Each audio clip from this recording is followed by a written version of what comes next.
Welcome to Better English Step by Step. This is your calm, long-form English learning podcast. My name is Sarah. And I am Mark. We are so happy to have you here with us today. Whether you are walking the dog, commuting to work, or just winding down at the end of a long day, we are glad you pressed play. If you are listening to this channel, we know something about you. We know that you are not a beginner. You have probably been studying English for years. You can turn on a YouTube video, maybe a complex video about business or psychology or international news, and you can understand almost everything. You hear the advanced vocabulary, you follow the difficult arguments, you nod your head and think, yes, I get this. But there is a gap, and it is a frustrating gap. When you pause that video and try to express your own opinion on the topic, something changes. You know the words inside your head, you have the ideas, but when you open your mouth, the sentences come out short. They come out simple. You find yourself saying things like, I agree with the video, it was good, but I think he is wrong about one thing. There is nothing grammatically wrong with those sentences. They are clear, they are correct, but they don't feel like the English you just listened to. They feel choppy. They feel a bit robotic. You want to speak with flow. You want your ideas to connect smoothly, like a river, not like a series of red lights. Stop, go, stop, go. Today, we are going to solve this specific problem. We are not going to teach you a list of rare idioms that you will never use. We are not going to teach you obscure grammar rules. Instead, we are going to focus on the most important tool for fluency. We call it glue. Glue! Yes, glue. The language glue that sticks your ideas together. In textbooks, these are called transition phrases or signpost language. These are the words that signal to the listener where you are going. They tell the listener, I am about to disagree, or I am about to add more information, or I am about to explain a result. When you use this glue correctly, you instantly sound more intelligent, you sound more professional, and most importantly, you sound more fluent. You move from saying, I like it, but it is expensive, to, while I appreciate the quality, I must admit that the price is prohibitive. That sounds much better. It does. And the secret is not speed. The secret is the connection. For the next hour, we are going to walk you through 3 categories of this English glue: contrast, addition, and consequence. We are going to practice slowly. We will give you the phrase, explain exactly how to use it, and then we will give you plenty of space to repeat after us. You don't need a notebook, you just need your voice. So, take a deep breath, relax your shoulders, and let's build better English, step by step. Let's begin with our first category, contrast. Contrast is when you have 2 ideas that are different. They might be opposites, or one might be a surprise given the other. When you are a beginner, you have one favorite word for this, but. But is a very useful word. I wanted to go, but I was tired. She is nice, but she talks too much. We use it all the time. However, if you are trying to have a C1 level discussion, maybe about politics or economics or deep life choices, relying only on but limits you. It makes your argument sound flat. We are going to give you 3 advanced alternatives to but. These are phrases that will make you sound like a thoughtful, diplomatic speaker. The first phrase is, having said that. Having said that. This is a beautiful phrase. It is very common in spoken English, especially in professional environments. You use it when you have just said something positive, and you want to balance it with something negative, or vice versa. It signals that you are looking at both sides of the coin. Imagine you are talking about a new phone you bought. If you use basic English, you might say, the camera is amazing, but the battery is terrible. Now, listen to the advanced version. The camera is absolutely amazing. Having said that, the battery life is terrible. Do you hear the difference? The second version sounds like a careful review. It sounds like you have really considered the pros and the cons. Let's look at the pronunciation. It is 3 words, having said that. But when we speak naturally, we link them together. Having said that. Note the pronunciation of said. It rhymes with bed. It is not said, it is said. Having said that. I want you to try it. Listen to me and then repeat. Having said that. Having said that. Good. Now let's put it into a sentence. We will break it down. First, the positive part. This project is very exciting. Repeat. This project is very exciting. Now, the transition. Having said that. Repeat. Having said that. Now, the negative part. It will require a lot of work. Repeat. It will require a lot of work. Now, let's glue it all together. Listen to the rhythm. I pause slightly after the transition. This project is very exciting. Having said that, it will require a lot of work. Now you try. Excellent. Let's try another example. Maybe you are discussing a movie. You want to say the acting was good, but the story was boring. The acting was superb. Repeat. The acting was superb. Having said that. Repeat. Having said that. The plot was quite slow. Repeat. The plot was quite slow. Full sentence. The acting was superb. Having said that, the plot was quite slow. Your turn. Very good. You can see how this phrase allows you to disagree softly. It is very polite. If you are in a meeting and you disagree with your boss, you shouldn't say, "You are wrong." You should say, "That is a great idea. Having said that, we need to consider the budget." It saves the relationship. Let's move to our second contrast phrase. This one is, "in spite of this." In spite of this. This is slightly more formal. It is used when the second fact is surprising.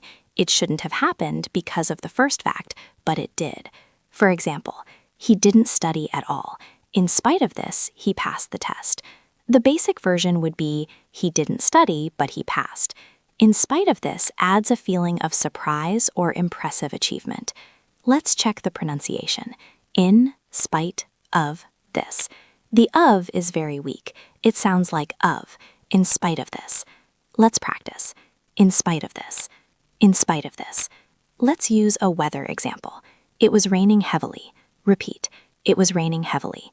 In spite of this. Repeat. In spite of this. We enjoyed the picnic. Repeat. We enjoyed the picnic. Now all together, smoothly. It was raining heavily. In spite of this, we enjoyed the picnic. Your turn. Let's try a work example. The deadline was very tight. Repeat. The deadline was very tight.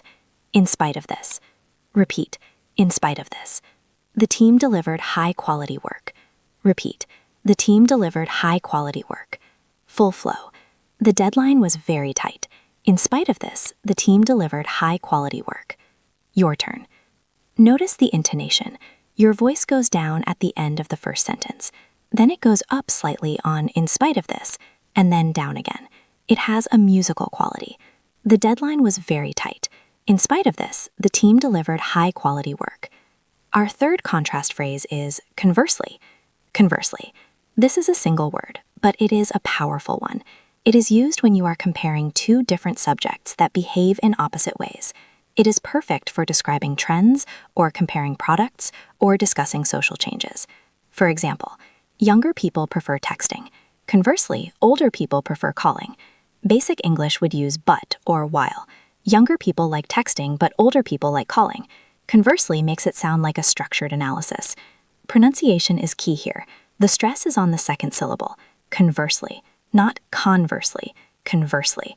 Listen and repeat. Conversely, conversely. Let's try an example about travel. The north of the country is industrial. Repeat. The north of the country is industrial. Conversely. Repeat. Conversely. The south is mostly agricultural. Repeat. The south is mostly agricultural. Now glue them together. The north of the country is industrial. Conversely, the south is mostly agricultural. Your turn. Let's try one about personalities. Maybe you are comparing yourself to your spouse or your friend. I am an early bird. Repeat. I am an early bird. Conversely. Repeat. Conversely. My husband is a night owl. Repeat. My husband is a night owl. Full sentence.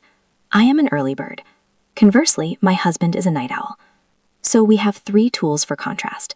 Having said that, in spite of this, and conversely. I want you to think about which one feels most natural to you. You don't have to memorize all 3 right now. Just pick one. Maybe having said that, try to use it 3 times today. Now let's move to our second category, addition. Addition is simple, right? You want to say one thing and then you want to say another thing. The most common word is and or also. I like the job. It is interesting.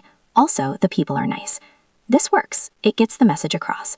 But it doesn't build an argument. It just lists facts. If you want to be persuasive, if you want to sell an idea, or really convince someone, you need stronger addition glue. We are going to learn 3 phrases that help you stack your ideas for maximum impact. The first phrase is furthermore. Furthermore. This is a classic. It signals that you are not done speaking. You are adding a point that supports your previous point, usually to make your argument stronger. For example, smoking is bad for your health. Furthermore, it is an expensive habit. You see, you give one negative point. Then you say furthermore to hit them with a second negative point. It makes the argument heavier. Pronunciation. Furthermore. The TH is the voiced sound, like in the or that. Furthermore. Let's practice. Furthermore. Furthermore.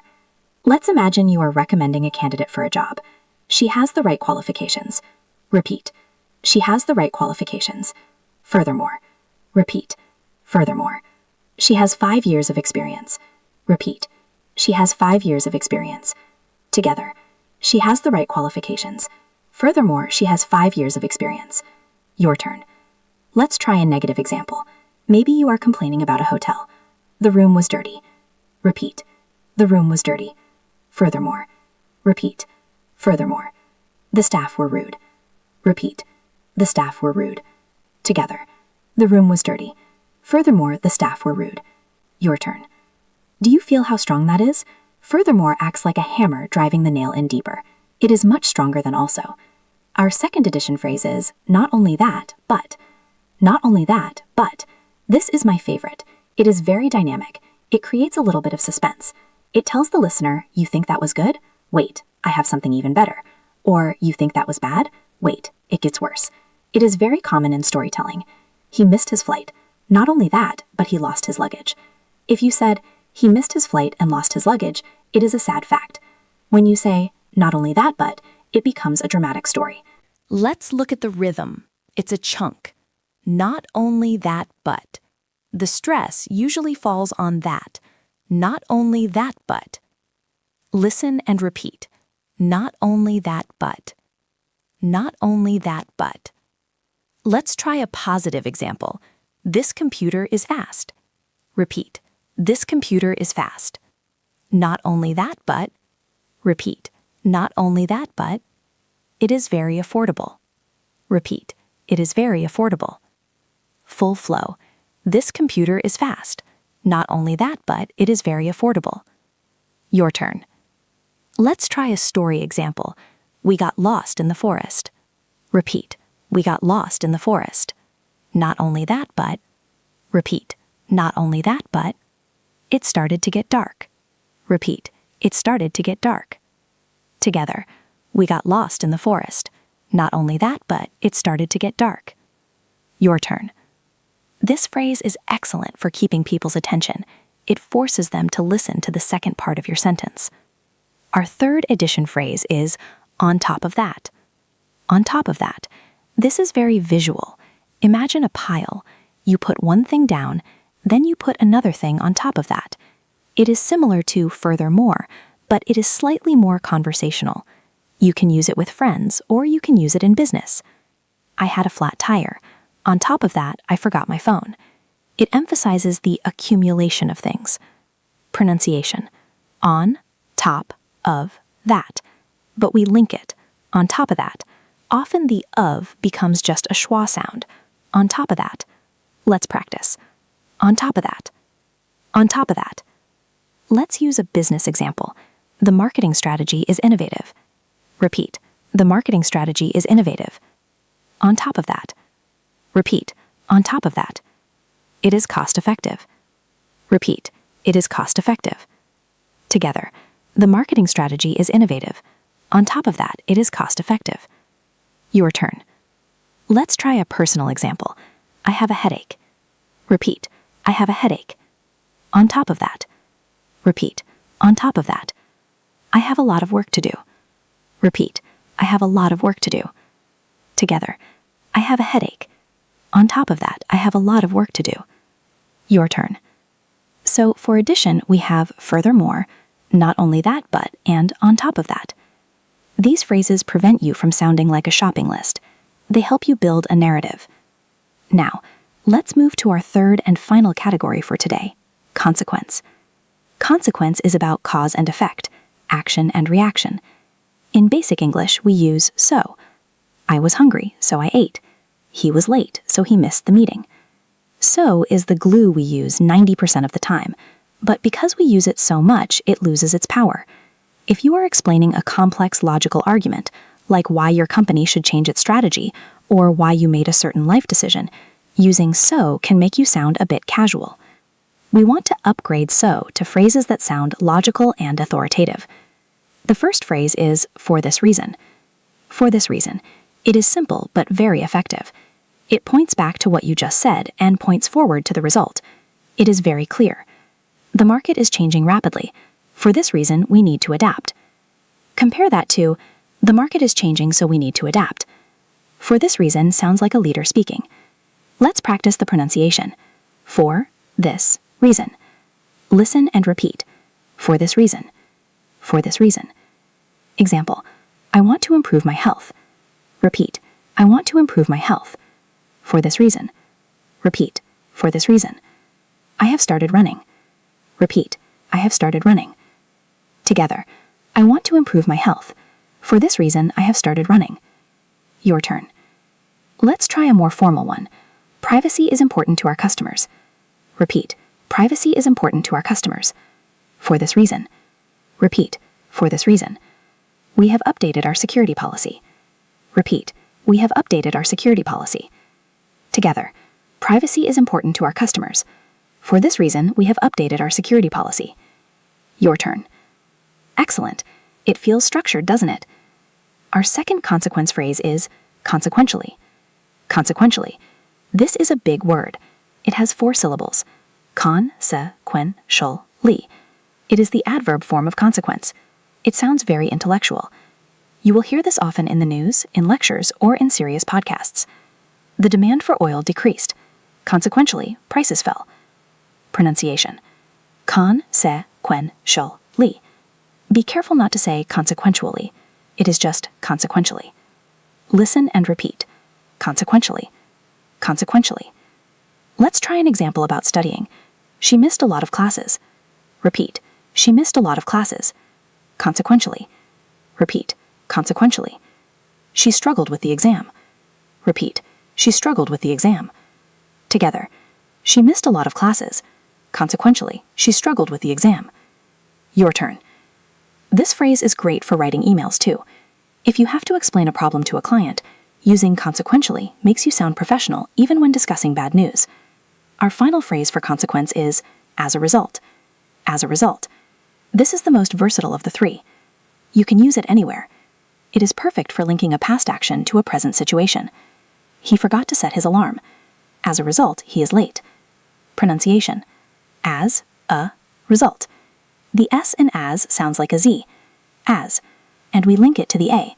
As a result. Listen and repeat. As a result. As a result. Let's try a positive example. They trained hard all season. Repeat. They trained hard all season. As a result. Repeat.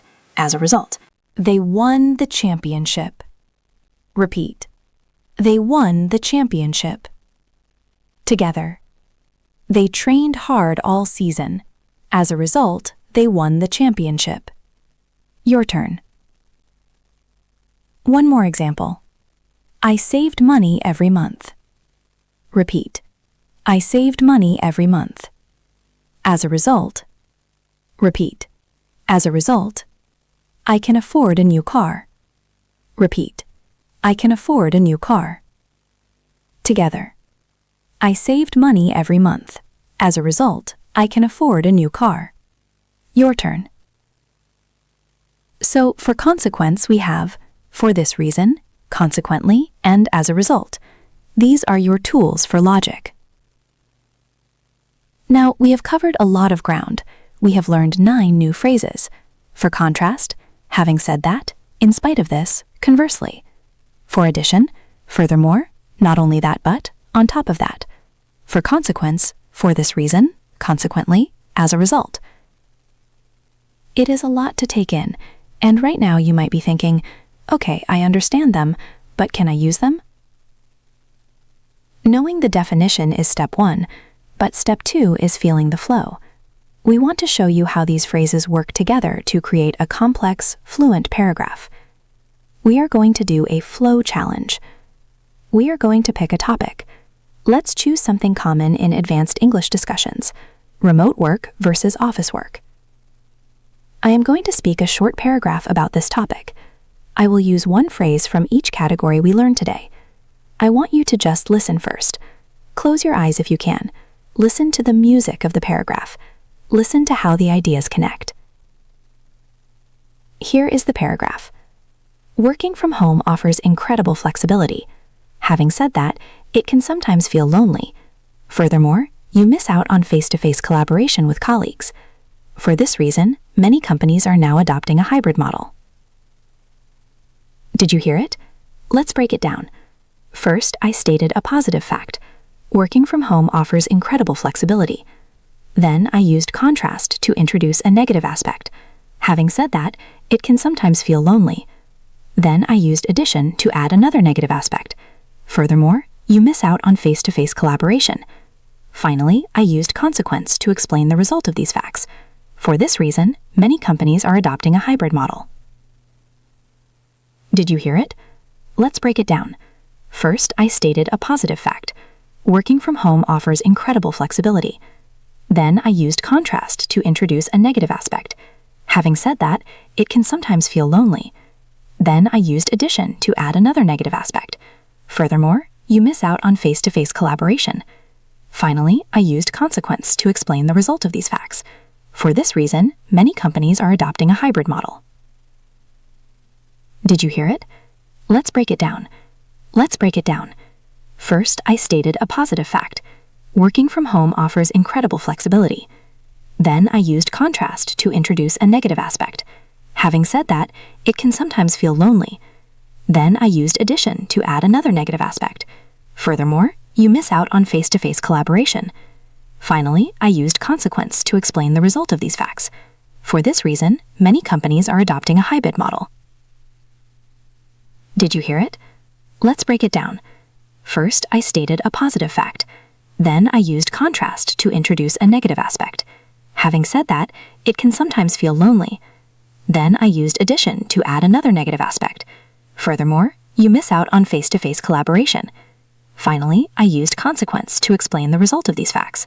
For this reason, many companies are adopting a hybrid model. Did you hear it? Let's break it down. First, I stated a positive fact.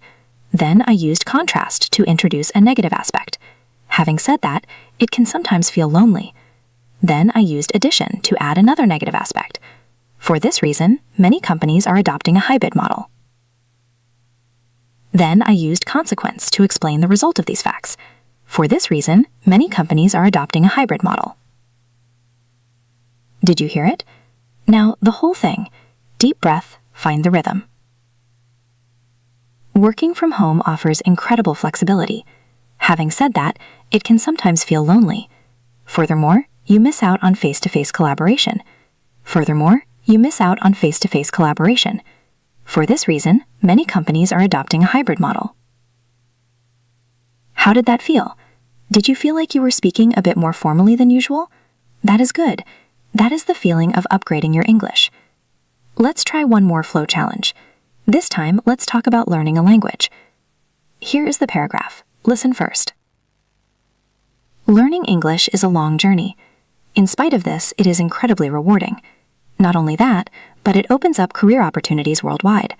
Consequently, millions of people study it every day. Let's analyze the glue.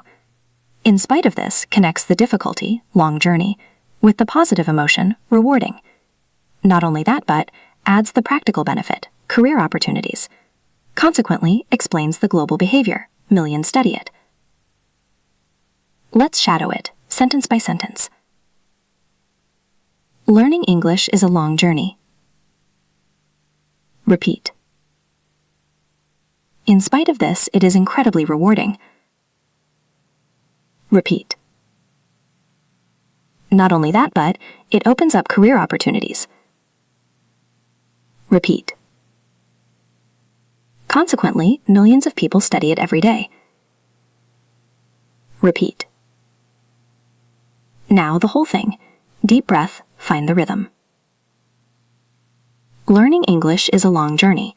In spite of this, it is incredibly rewarding. Not only that, but it opens up career opportunities. Consequently, millions of people study it every day. You are doing great. This exercise, taking simple sentences and gluing them together, is the best workout you can do for your fluency. Now, before we finish, we want to give you some advice on how to practice this in your daily life. The biggest mistake students make is trying to use everything at once. They try to memorize all 9 phrases, and then when they speak, they panic. They freeze because they are searching their brain for the perfect word. We don't want you to freeze, we want you to flow. So here is our advice. Pick one phrase from each category, just one. Pick your favorite contrast phrase, maybe having said that. Pick your favorite addition phrase, maybe on top of that. Pick your favorite consequence phrase, maybe as a result. Write these 3 phrases on a sticky note, put it on your computer monitor, or make it your phone wallpaper. For the next week, focus only on these 3.